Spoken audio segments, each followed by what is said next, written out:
എൻ്റെ എല്ലാ പ്രിയപ്പെട്ടവർക്കും പുതുവത്സരാശംസകൾ. ഈ പുതുവർഷത്തിൻ്റെ ആരംഭ പ്രഭാതം കാണുവാൻ കരുണ ചെയ്ത ദൈവത്തിന് ആദ്യം നന്ദി പറയുന്നു.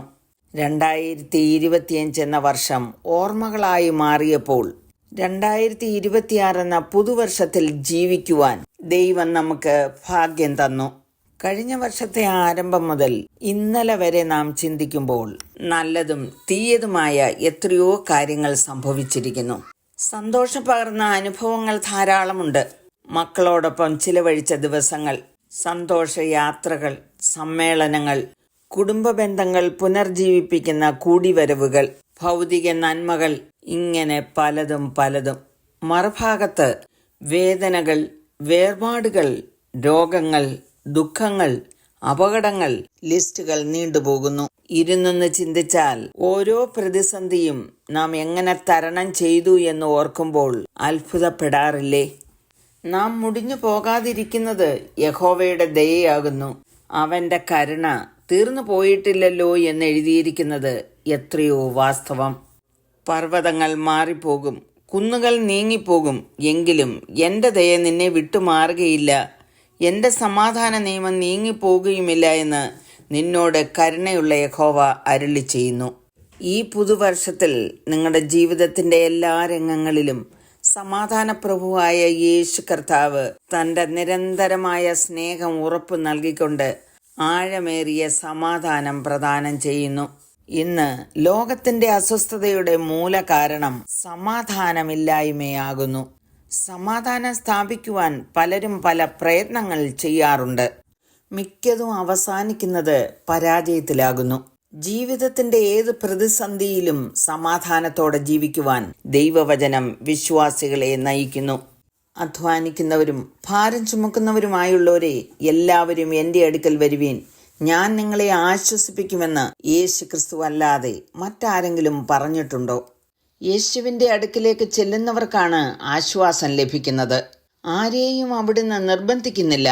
തീരുമാനങ്ങൾ എടുക്കുവാനുള്ള പൂർണ്ണ സ്വാതന്ത്ര്യം അവിടുന്ന് നമുക്ക് തന്നിട്ടുണ്ട്. അനുഭവത്തിൽ നിന്ന് ഒരു വാക്ക് പറഞ്ഞുകൊള്ളട്ടെ.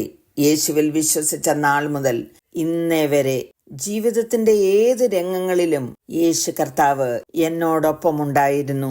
ഇനിയും എപ്പോഴും അവിടുന്ന് എന്നോടൊപ്പമുണ്ടാകും. എന്നെ കേൾക്കുന്ന യേശുവിനോടൊപ്പം ജീവിക്കാത്തവരായി ആരെങ്കിലും ഉണ്ടെങ്കിൽ നിങ്ങൾക്കും അതിനുള്ള സ്വാതന്ത്ര്യമുണ്ട്. മറ്റാരോടും പങ്കുവെക്കുവാൻ കഴിയാത്ത രീതിയിലുള്ള പ്രതിസന്ധിയിലൂടെ ആയിരിക്കാം നിങ്ങൾ കടന്നു പോകുന്നത്. ഇന്നലകളെ ഓർത്തും നാളകളെക്കുറിച്ച് ചിന്തിച്ചും ഭയപ്പെടുന്നവരായിരിക്കാം. ഭയപ്പെടുവാൻ നിങ്ങളുടെ ജീവിതത്തിൽ ധാരാളം കാരണങ്ങളുണ്ട്. ശാരീരിക രോഗം, കുഞ്ഞുങ്ങളെക്കുറിച്ചുള്ള ചിന്ത, സാമ്പത്തിക ബുദ്ധിമുട്ട്, ഭീഷണികൾ, ഇങ്ങനെ എത്രയെത്ര കാര്യങ്ങൾ നമുക്ക് പറയാനുണ്ട്. ഇവയ്ക്കെല്ലാം പരിഹാരം നൽകുവാൻ ദൈവത്തിന് മാത്രമേ സാധിക്കുകയുള്ളൂ. ഏതവസ്ഥയും തരണം ചെയ്യുവാനുള്ള സമാധാനം ദൈവം നമുക്ക് തരും. യേശു പറഞ്ഞത്, സമാധാനം ഞാൻ നിങ്ങൾക്ക് തന്നേച്ചു പോകുന്നു, എൻ്റെ സമാധാനം ഞാൻ നിങ്ങൾക്ക് തരുന്നു. ലോകം തരുന്നത് പോലെയല്ല ഞാൻ നിങ്ങൾക്ക് തരുന്നത്. നിങ്ങളുടെ ഹൃദയം കലങ്ങരുത്, ഭ്രമിക്കുകയും അരുത്. ലോകത്തിൽ നിങ്ങൾക്ക് കഷ്ടമുണ്ട്, എങ്കിലും ധൈര്യപ്പെടുക. ലോകത്തെ ജയിച്ച യേശു കർത്താവ് നിങ്ങളോട് പറയുന്നത്, ഞാനോ ലോകാവസാനത്തോളം എല്ലാ നാളും നിങ്ങളോട് കൂടെയുണ്ട് എന്ന്. പ്രിയമുള്ളവരെ, പിന്നെ എന്തിന് നാം ഭയക്കണം? നീ ഭയപ്പെടണ്ട, ഞാൻ നിന്നോട് കൂടെയുണ്ട്. ഭ്രമിച്ചു നോക്കണ്ട, ഞാൻ നിന്റെ ദൈവമാകുന്നു. ഞാൻ നിന്നെ ശക്തീകരിക്കും, ഞാൻ നിന്നെ സഹായിക്കും. എൻ്റെ നീതിയുള്ള വലങ്കൈ കൊണ്ട് ഞാൻ നിന്നെ താങ്ങും.